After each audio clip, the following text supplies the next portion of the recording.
Oh, jeez. Here we go. No, I just wanted to complain about your work.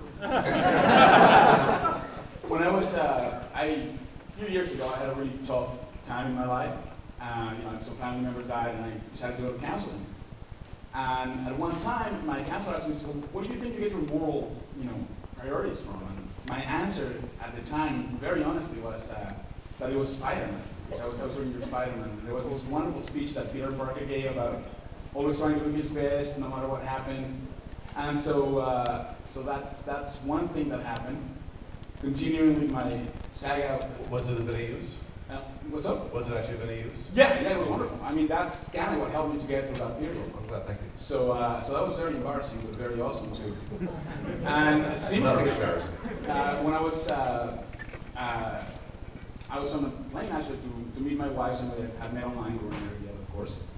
And I was also reading Spider-Man, and I was crying because it was that the 9/11 issue. And so one of the stewardess walks up to me and is like, "Hey, are you okay?" I was like, "Yeah, I'm just reading Spider-Man." It's the usual reaction to my work. Yeah. It's a good kind of inspiring type of thing. So needless to say, I really appreciate your work. I've been a fan, just like the previous person said, from back in the day. There was these shows that I really liked, some of the Ghostbusters episodes and stuff like that, that always left me inspired at the end, rather than just, TV. And so, I don't know, it took a while before I found out that they were all written by the same person. So it's always been, at least for me, like a really positive influence. My neighbors are also afraid of me now, which is awesome. I just want to tell you, I really appreciate it. I heard a story, I think a few conventions ago, when you talked about Rob Serling and how much he meant to you, even though you never really get to meet him. So I feel like you've influenced me as a person that much. So I just want to say that to you and to thank you. I appreciate it. Thank you.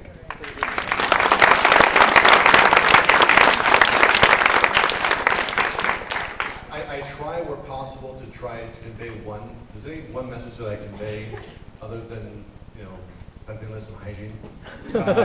It is that there's hope, that there's possibility, that things can work out, that we can achieve, that you can fight City Hall and win, that those who say that you cannot do something are wrong.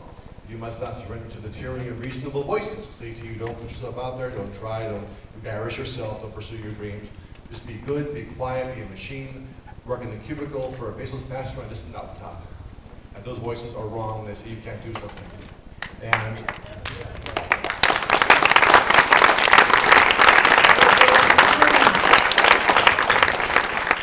see, I was born in Jersey, actually. Who the hell would applaud for Jersey? What's wrong with you people? What? We're from Jersey. Well, I was born in Patterson and lived for a while in Newark. And if you know Newark back in the 60s and 70s, it was not a pleasant place to be in.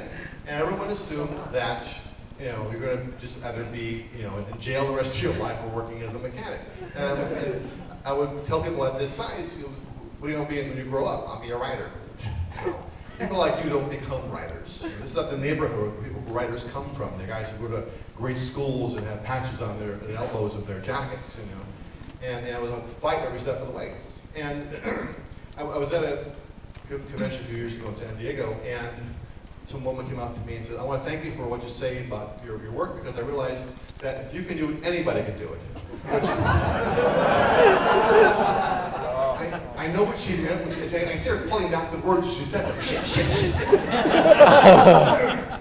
But it's, what I do is not impossible. I come from the ranks of fans. I was as rank as anybody.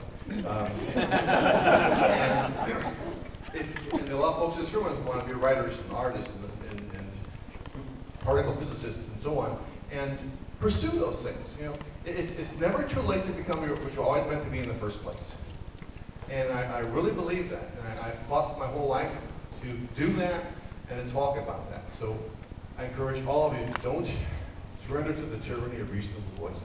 All I ask. Sir. Thank you for Babylon 5, especially. it asked questions, which was is so important. And where's the bathroom? who are you? What do you want? We're going to change for 20 after 10 o'clock at night. Yeah, some of the answers that I came up with are why I'm still teaching elementary school all this time later. So thank you. I was wondering if you watched Battlestar Galactica, because that also asks questions and it seems to have a similar voice. Different but similar? I don't know how to describe it exactly. For whatever reason, I never got a chance to really check out the show. I was always working, doing one thing or another. I would tell myself, remember to watch this episode. I put it on the DVR and forget to watch it. And I did finally watch the last episode. And I was like, oh. But, so I'm sure that if I'd seen the rest of the show, it would make a lot more sense to me.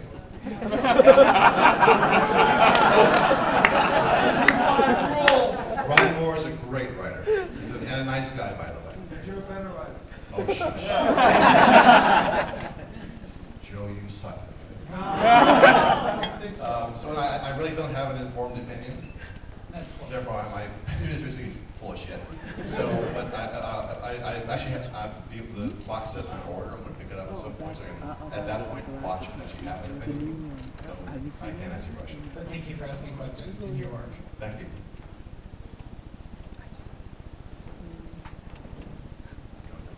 Okay, here we are.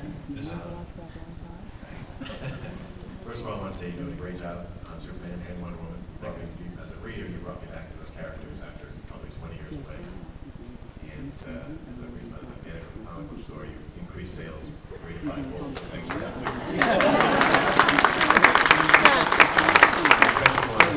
You owe me money. And also I wanted to say that Brave and Gold issue of Aquaman and Demon, I think is probably the highlight of the DC run so far. Thank you. Which I'm very sad to see that book, I guess, is terminated now. No. It's just, what happened was, this is going to be a long departure, so bear with it, that's fine. For the last 2 years plus, I've been fighting this ongoing series of lung problems. And it would knock me out. It started from recurring cold to cold flu-like symptoms to walk-in pneumonia to pneumonia to lung infection, lung inflammation, and then bronchitis. Every 3 or 4 months, I would get hammered. And we couldn't figure out what it was, and it kept on going. It was going to become chronic bronchitis. And they hammered it with every antibiotic known to modern science. And finally we've beaten the goddamn thing.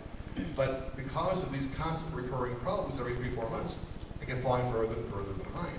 And he said, look, what's important, that's Superman and Wonder Woman. Get those back on schedule first, and then we'll dive back into Brave and the Bold. So right now I'm working on the Lois Lane and Adam Strange issue that I speak to you right now. Well, not technically speaking, not the keyboard right now, but it's in my head and head.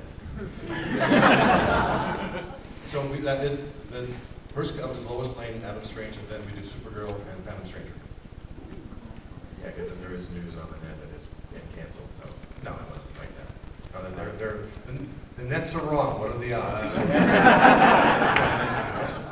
The other quick thing, kind of already answered it with the news about B5 and the movement of the tall grass. But when you came over to DC, being all under the same umbrella, did you ever give any consideration to trying to do another B5 comic or graphic novel? Especially maybe an adaptation of the proposed Harlan Ellison story, the sequel to King Moving Glass Hand. No talk about that at the moment.